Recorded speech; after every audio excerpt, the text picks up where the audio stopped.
common symptom we see when working with organizations is that they don't have a feeling for who their customers, who their prospects are in Salesforce, or what revenue is new and what revenue is repeat or existing business. Now, there are more variables in this scenario depending on the business. Some businesses might have cross-sells or upsells or different categories of customer. But for the example of this video, we're just going to show a simple process of how to automate who's a customer in your database and if business is categorized as new business or existing or repeat business. So in Salesforce, if we navigate to an account, there's a standard type field. And the standard type field in Salesforce comes with the two values already in it, which are prospect and customer. This can be customized. Sometimes I've seen organizations build out a custom field to replace this functionality, which is okay as well. It's not too big of an issue. And then on an opportunity,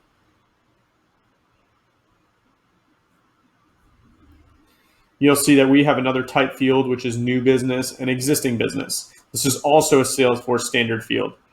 So really, we have two options here. We can leave this up to our employees to always do their due diligence and fill out the fields. Or if we have a clear-cut process for who's new or what's new business and what's existing business and who's a prospect and who's a customer, we can create a rule that defines these values for us. So I'm going to open up the setup menu over here, and we're just going to look at a couple basic settings. First, I'm going to go to the account object,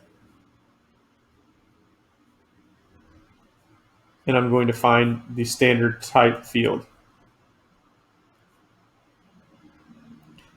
So you see in the standard type field, I've eliminated some of our other options for the sake of this example, and I've made the prospect value the default, meaning when an account gets created, it's going to default to the prospect value.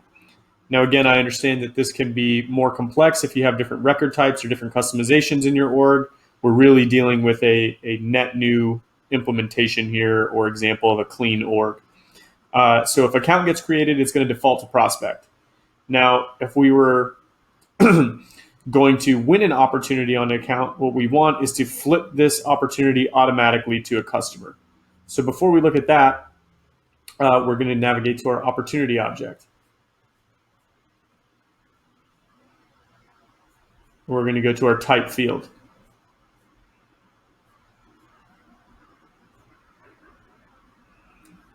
So here you can see that we have new business and existing business.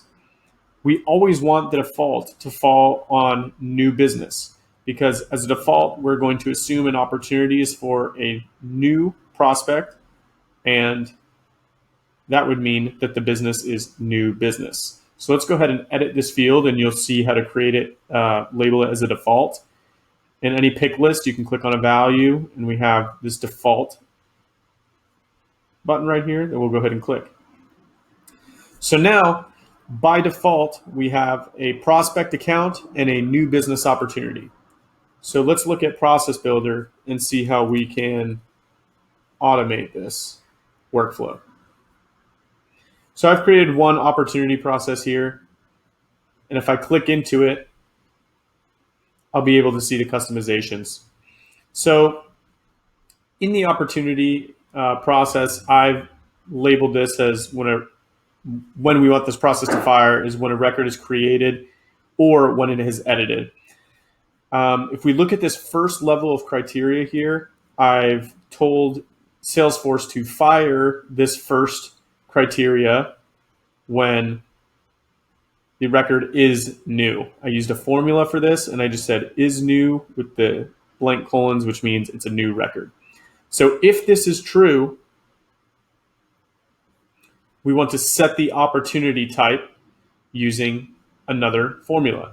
So let's clone this and take a bigger look at the formula.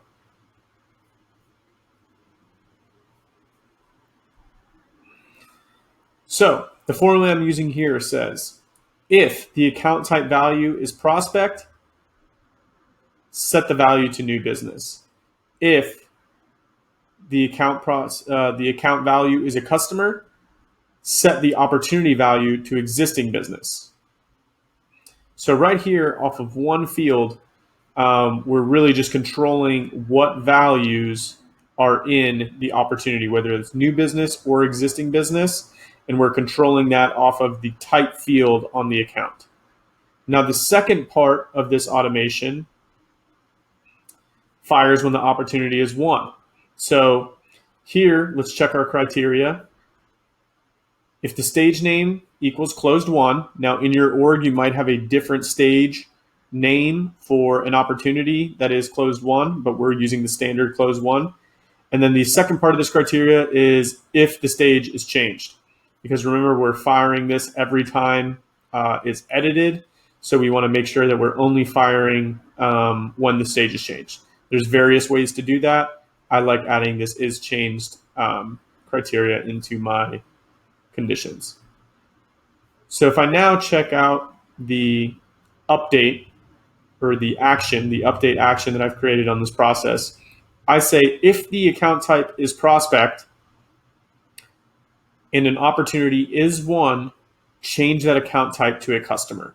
So here we're closing the loop. The first level of this process is firing when an opportunity is created and it's reading the account type value. And then when an opportunity is closed, we're checking to see what the value of that account is, and then we're updating it if it needs to be updated. So if you have a process like this in place, we're really trying to solve for keeping a clean database of prospects and customers, and keeping a clean database of what is new business and what is existing business. You can use this as a basis to expand on more complex issues or more complex categorizations, but this is just a simple example of how to start that process.